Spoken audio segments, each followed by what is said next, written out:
and I proceeded home. He decided to be left there for some refreshment. He followed me home, and when I was at the gate, he came attacking me.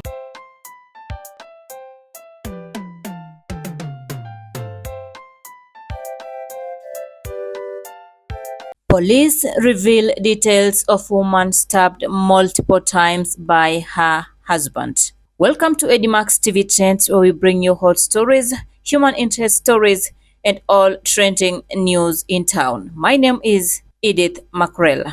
A woman identified as Florence Wanjiku, alias Shiku, was stabbed multiple times by her husband, a renowned Nakuru businessman and church leader Elias Njeru, who is currently on the run. The victim, Florence Wanjiku, is currently receiving treatment at Optimum Current Care Hospital in Nakuru. According to a police report obtained by the Kenya Times, the incident was reported by a male resident at Kiamunyi who was informed of the attack meted on Shiku in the wee hours of Friday, November 22nd. That today, 22nd and November 2024, at around 3:30 hours, he got information that his colleague, namely Florence Wanjiku Gishohi, female adult, had been attacked. This is part of the police report. She was rushed to Optimum Current Healthcare Hospital, where she has been admitted and found with several stab wounds. According to the report, police officers from Menengai police station rushed to the scene and proceeded to the hospital where the victim Wanjiku had been taken. It was established that the victim, Florence Wanjiku, was visited by her boyfriend Elias Njeru Mutugi, who is also her business associate at their rental house in Olive. Both are directors of Indigenous Land Properties Limited. The report further revealed that the two engaged in a quarrel, which escalated, leading to the perpetrator stabbing Wanjiku on the head and hands. The two had some domestic quarrels, resulting in the accused stabbing the victim severally on the head and hands, the report states further. The victim is currently admitted at the said hospital in a serious condition. The police stated that a team was immediately dispatched to track Elias Njeru, and they expect results as soon as possible. Leaders in the country, among them Kirinyaga Governor Anne Waiguru, have condemned the incidents while calling on investigative authorities to apprehend the perpetrator and ensure justice is served. I wish to condemn the tragic incident in Nakuru where a man attacked his wife over a domestic dispute. Whatever the disagreement, we should never resort to violence.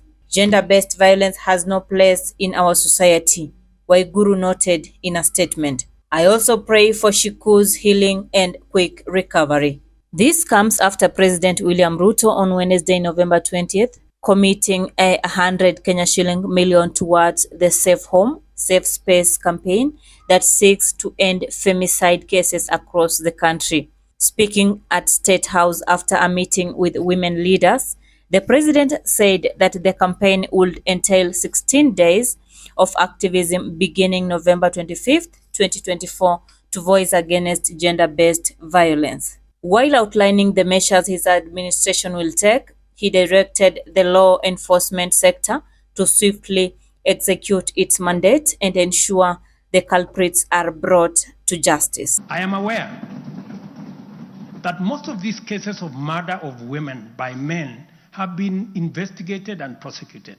Florence Wanjiku is a co-director of a land selling company in Nakuru and a devoted mother of two children aged 10 and 2. Florence's journey took a dramatic turn when she entered a relationship with Elias Njeru. Their partnership extended beyond personal realms into the professional, leading them to invest in and open a business together. They even welcomed a child 2 years ago. However, things started to fall apart when Elias failed to pay Florence her dues, causing tension and leading to the end of their relationship. Last year, during a trip from Nakuru to Nairobi, Florence was abruptly accosted and arrested by the Directorate of Criminal Investigations (DCI). She was accused of stealing the company car she was driving. Florence spent a weekend in jail with her 1-year-old baby until Elias intervened and secured her release. Their relationship deteriorated further as Florence distanced herself, avoiding the office.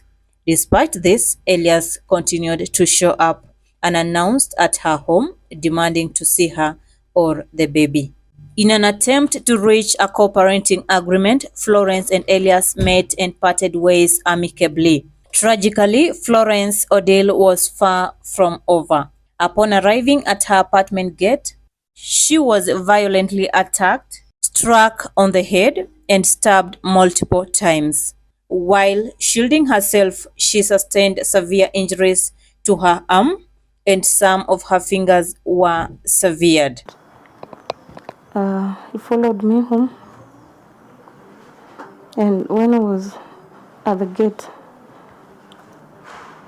he came attacking me. The quick response of a watchman saved Florence's life, and she was rushed to the hospital. Elias later arrived at the hospital wearing a blood-splattered shirt and demanding to see Florence. Fortunately, the hospital staff denied him access. Elias then showed up at Florence's apartment, threatening to take their child or harm them both. Neighbors intervened and chased him away. Meanwhile, Florence's relatives faced difficulties reporting the incident, with 3 police stations claiming it was out of their jurisdiction. The case is now being handled by Menengai West Police Station. This is the story of Florence Wanjiku and Elias Njeru. Thank you so much for tuning in to EddyMacks TV Trends, and in case you are watching us for the first time, kindly consider subscribing, share, and like our videos. My name is EddyMacks. Stay tuned for more stories to come. This is EddyMacks TV.